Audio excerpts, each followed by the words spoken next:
There are times when the most profound hurt comes not from strangers, but from those we hold dearest. Why would a son disparage his mother? This isn't just a question that shatters families, it uncovers a stark, often uncomfortable truth about the human mind. In this video, we'll journey into the realm of psychoanalysis to unravel the origins of such painful interactions. You'll gain insight into how subconscious conflicts, societal influences, and hidden facets of our personalities contribute to this destructive behavior. Ultimately, you'll not only grasp the underlying psychological mechanisms but also gain a clearer perspective on the intricate nature of human connections. We'll start with a profound observation from Carl Jung: what we find ourselves battling in others often mirrors what we refuse to confront within ourselves. When an adult son consistently demeans his mother, we're not talking about a fleeting moment of frustration or impatience. This is a deliberate pattern of degradation, deeply ingrained in the subconscious architecture of the psyche. This cruelty doesn't stem from apathy, but from an overwhelming emotional entanglement that has never found a healthy resolution. Jung taught us that the mother, in a son's psyche, isn't merely an individual, she's an archetype. She embodies the primal source of life, a sense of security, but also dependence. When a son attacks his mother, he's not just confronting a person, but the entire spectrum of his earliest emotional experiences. He's wrestling with the memory of his own helplessness, his profound neediness, and his innate vulnerability. Humiliation becomes the only language for emotions that have found no other outlet. Imagine a child who never learned to articulate his complex feelings toward his mother, growing into an adult who can only express those emotions through destructive acts. Love that felt too immense transforms into fury. Gratitude that felt too burdensome morphs into animosity. The yearning for closeness evolves into brutal detachment. This dynamic becomes particularly glaring when the mother displays vulnerability, as she ages, falls ill, or requires assistance. The roles reverse: the son, once dependent, suddenly holds a position of power. Yet, instead of meeting this shift with empathy, he reacts with an unconscious reprisal for years of perceived dependence. Carl Jung observed that we often assault what most resembles us, or what reminds us of our own frailties. The mother, who dedicated her life to her son, becomes a mirror reflecting his own unfulfilled needs. Her love reminds him of his past complete reliance on her. Her pride in him confronts him with the fact that his identity is partly shaped by her devotion. Herein lies a profound psychological truth: the belittling of the mother is often a desperate attempt to shed emotional burdens. The son endeavors to create distance through cruelty, a distance that feels emotionally unattainable otherwise. He believes true autonomy can only be achieved by devaluing the very source of his initial dependence. However, this strategy never works. Every assault on his mother is simultaneously an assault on a part of himself. Every humiliation he inflicts upon her also demeans the child within him who once loved this woman unconditionally. This cruelty becomes a self-perpetuating cycle, pulling the son deeper into his own emotional wounds. Freud would suggest repression is at play here. The son suppresses positive feelings towards his mother because they feel too threatening. They jeopardize his self-image as an independent, strong man. Thus, what is repressed returns as aggression. Love, denied its existence, transforms into a destructive force. Let's examine this more closely. When a son humiliates his mother, he often speaks the language of projection. He casts his own weaknesses, anxieties, and unfulfilled desires onto her. The mother becomes the scapegoat for all his personal shortcomings. He accuses her of being overly clingy, despite his own inability to establish healthy boundaries. She is portrayed as manipulative, even as he struggles to articulate his own emotional needs truthfully. These projections are frequently so intense that the son no longer perceives the mother's true reality.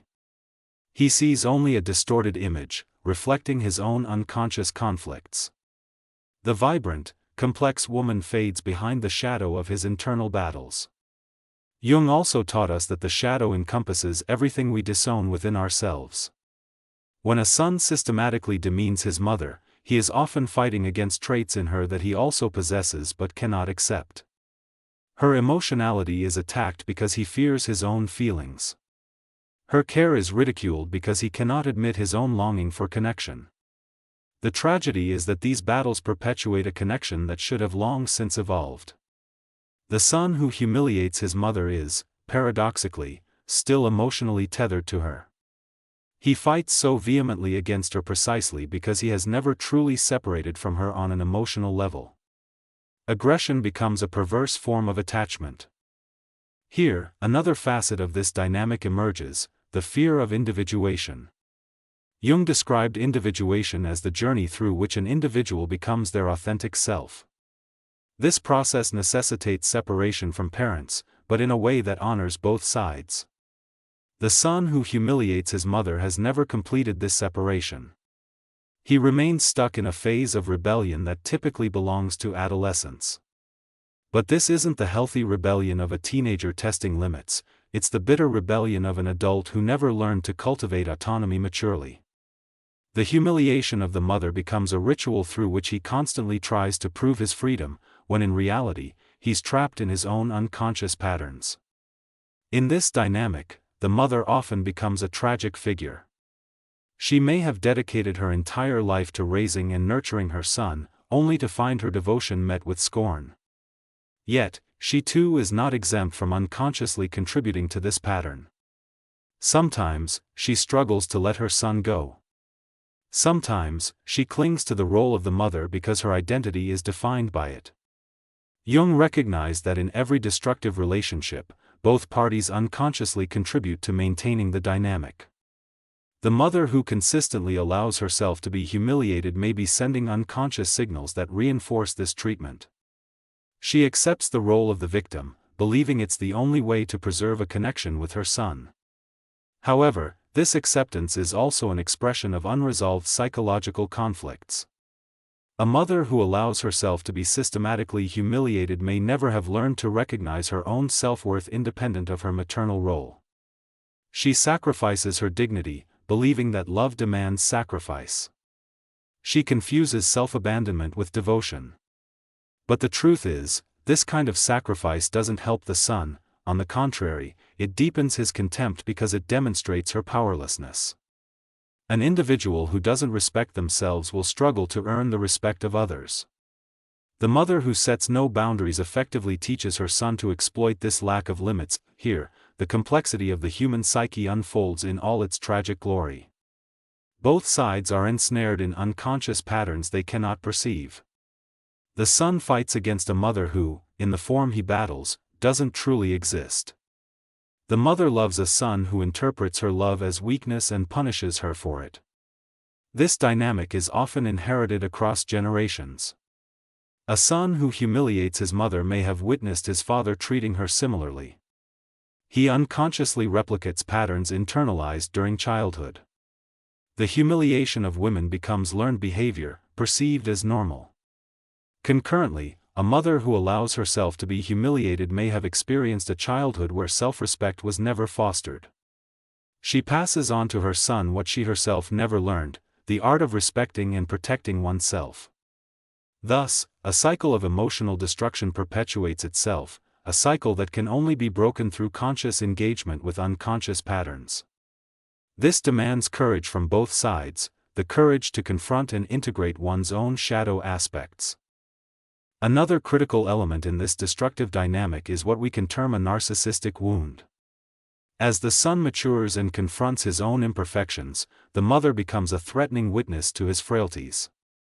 She has seen him at his most vulnerable. She knows his fears, his tears, his childhood dependencies. For a man striving to maintain an image of strength and invulnerability, such a witness becomes an intolerable threat. The mother is no longer perceived as a loving protector, but as a danger to his fragile self-image. Her very existence reminds him that he was once small, helpless, and dependent. Jung would describe this as a conflict between the persona and the shadow. The persona is the mask we present to the world, while the shadow contains everything we reject within ourselves.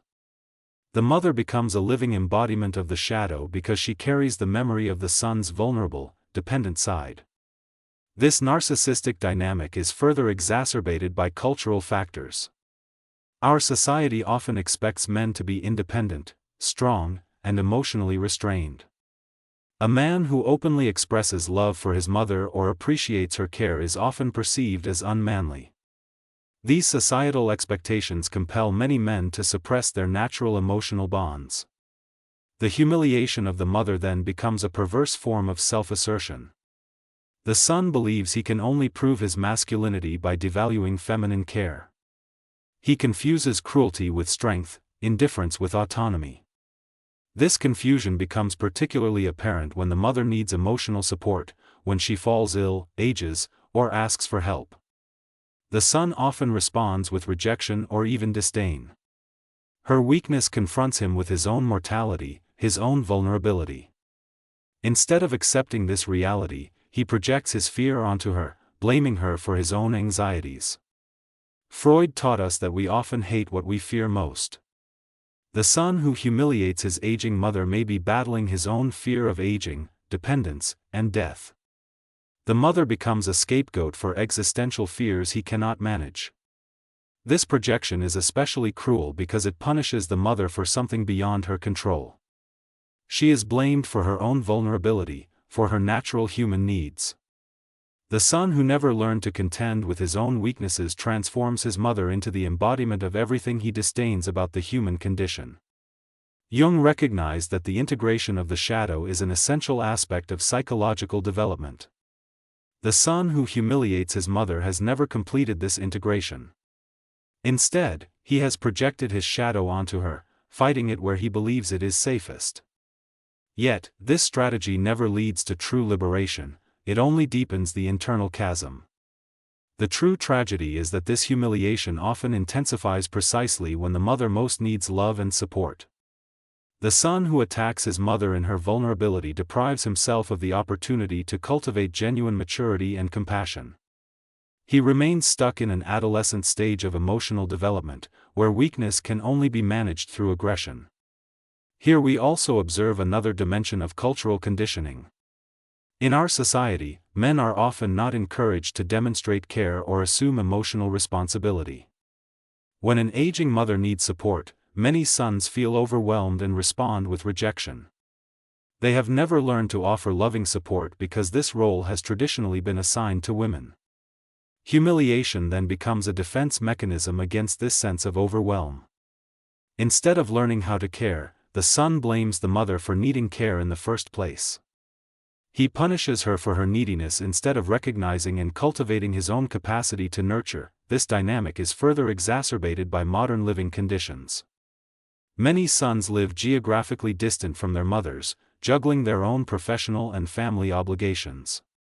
Physical distance often translates into emotional distance, and the mother becomes an abstract figure onto whom frustrations and unconscious conflicts can be projected. Technology, which should foster connection, often becomes a tool for humiliation. Messages go unanswered, calls are ignored, visits are postponed or avoided entirely. This passive aggression is often more cruel than open confrontation, as it leaves the mother in a state of uncertainty and silent suffering. Jung taught us that behind every strong emotional reaction lies an unconscious complex. The son who reacts so intensely toward his mother may be grappling with a mother complex that has shaped his entire personality development. This complex can involve both excessive dependence and excessive resistance. Some sons are so deeply enmeshed with their mother that they have never fully developed their own identity. They remain in a symbiotic relationship that threatens their autonomy. Humiliation then becomes a desperate attempt to liberate themselves from this psychological entanglement.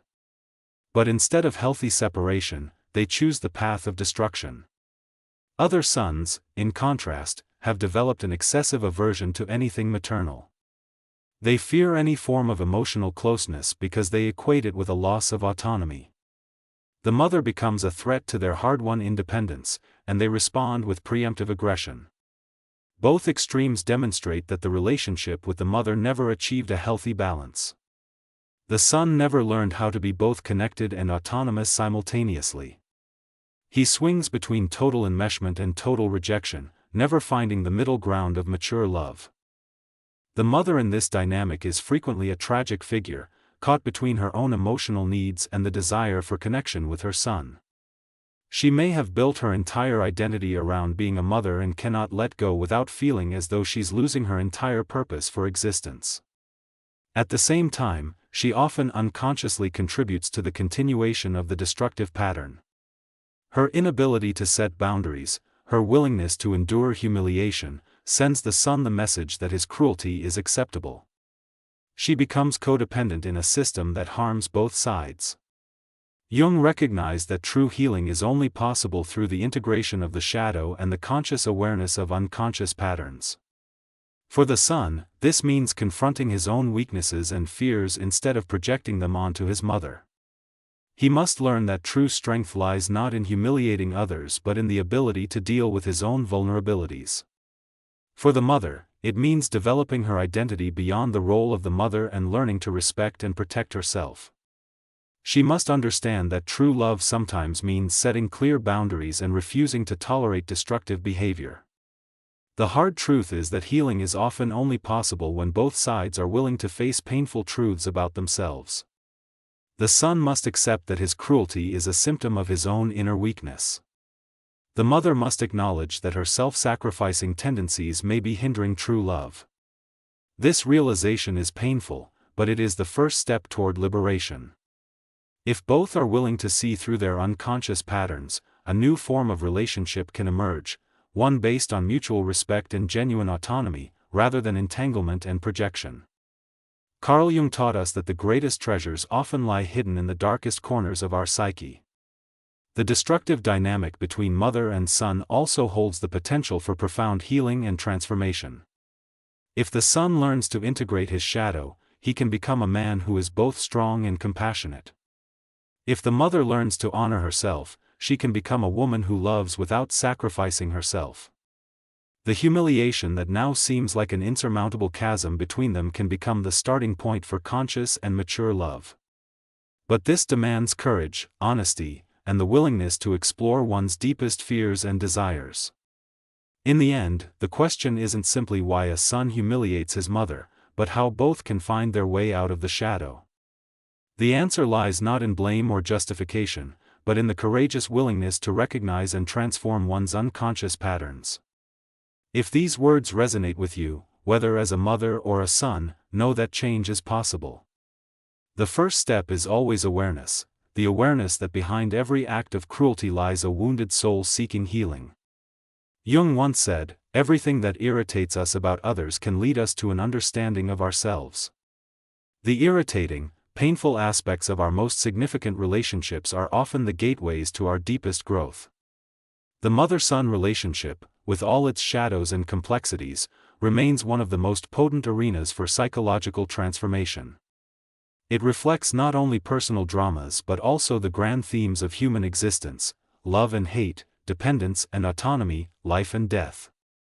If you feel these words strike a chord within you, please share your thoughts in the comments. Tell us about your own experiences with these complex family dynamics. And don't forget to subscribe to this channel for more in-depth analyses of the human psyche.